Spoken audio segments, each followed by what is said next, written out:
Sabi ni Idol dito guys, tumaas na naman dugo mo boss. Oo nga pare, lagi na lang. Di ko na maintindihan ang buhay solo pare. Tignan mga guys ha, lamang na lamang kami dito. Naka-early din yung pani namin. Sakit ko na dyan paro. Wala na, magtatakbuhan na sa akin itong mga to.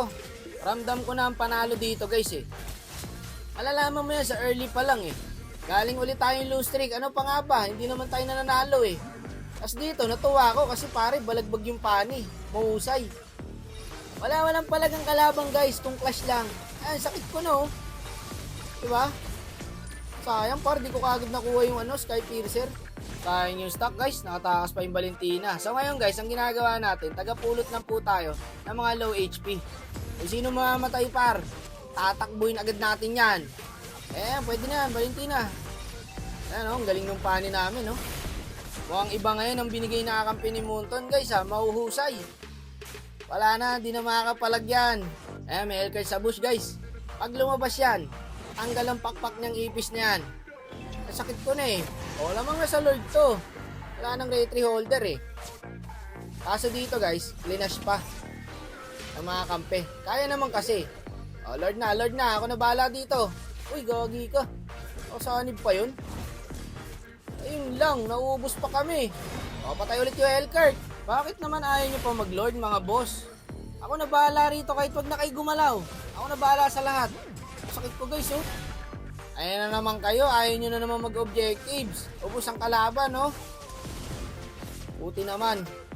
Huwag kayo magtaka sa item ko guys ha. Pangdigmaan yan pre. Pag may nasundot ako dyan, sure kill talaga. Panalo na to guys, hindi na matatalo to. Ang kaso, dumating na yung Lord dito. Tapos, nag-exhibition pa yung pani. Sige, laruin nyo pa. Oh my God! Madalas mangyari sa mga random to guys, pag nagsosolo ka, yung nilalaro pa. Panalo na, nilalaro pa pre. Teka, abangan natin Mia. Hindi ko yata kaya itong Mia guys, mag-i-inv lang yan eh. End ko na sana dito sa bot guys, kaso may Valentina pre. Kaya ang ginawa ko, bumakap na lang ako dito sa red. Teka, eto na. Patay to. Walang matitira dito, boss. Promise yan, boss. Sa amin palang walang natira. Ako na lang mag-isa, oh. Kaya ko pa kaya to? Wala na. Minamicro na lang ako, eh. Laruin nyo. Sige. Talo pa, sabi ng Layla. Laruin nyo lang hanggang sa matalo tayo. Sige, okay lang yan. Laro lang naman to, eh. Diba? Hindi naman kayo naapektuhan pag natatalo kayo, eh. Immune na kayo sa talo, eh. Ako nga, guys, naninibago na ako pag nananalo ako, eh. Parang gusto ko palagi talo na lang. Nasanay na yung buhay ko sa solo arging kininginan to, palaging talo. Hindi na nanalo. Tignan mo, inuubos na kami ng Mia, oh. Laruin nyo na laruin. Hanggang sa matalo tayo. Ang ganda ng early namin, di ba? Tapos sa late game, pag sobrang lamang na namin, ayan na, mag-e-exhibition na yung mga yan. Uli ko ulit yung Hellcurt. Madedet namin ng payapa yung Lord. Habang ulit tayo dito, guys. Op. Teka, eto, dito na lang.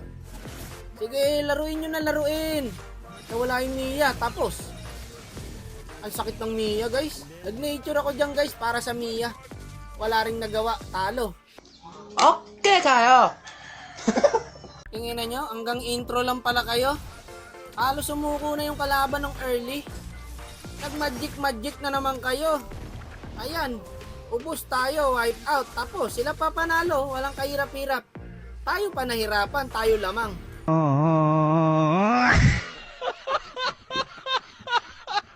Ang dami nyo kasing magic espirikitik eh. Pag panalo na, diretso na.